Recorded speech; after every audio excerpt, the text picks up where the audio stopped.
Jessica, good afternoon. The jury has been hearing very detailed and highly technical testimony about cell phone data, which the prosecution is using to try to establish a timeline and the location of John O'Keefe before he was found unconscious in the snow outside of a home in Canton.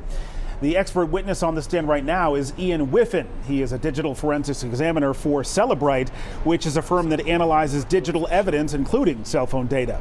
As part of his investigation for the prosecution, Whiffen says he examined the location data from John O'Keefe's cell phone, and he says the device arrived at 34 Fairview Road in Canton at 12:24 a.m. on January 29, 2022, and appears to stay in the yard all night.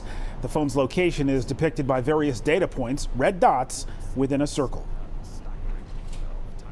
Are all these dots and all these readings of the high frequency data that you compiled for that night, are they all consistent with Mr. O'Keefe's phone being near the flagpole and not moving that night? Objection, Your Honor. I think that's a reasonable assumption. What record was the Whiffen also testified this morning that he examined Jen McCabe's cell phone. And remember, she was one of the people with Karen Reed when John O'Keefe's body was found in the snow.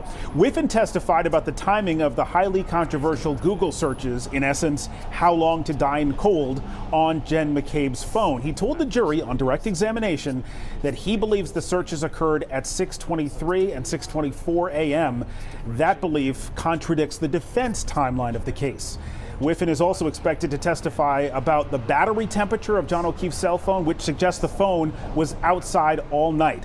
All of this is relevant, of course, because of the defense and the prosecution's competing theories about how John O'Keefe died and where he was when he was injured. Was he hit by Karen Reed's SUV, or was he injured during a fight inside the house and then later made his way outside? That's a question that ultimately the jury will have to decide. Testimony continues as we speak. Reporting live at Norfolk Superior Court in Dedham, Todd Kiskiewicz, WCVB News Center 5.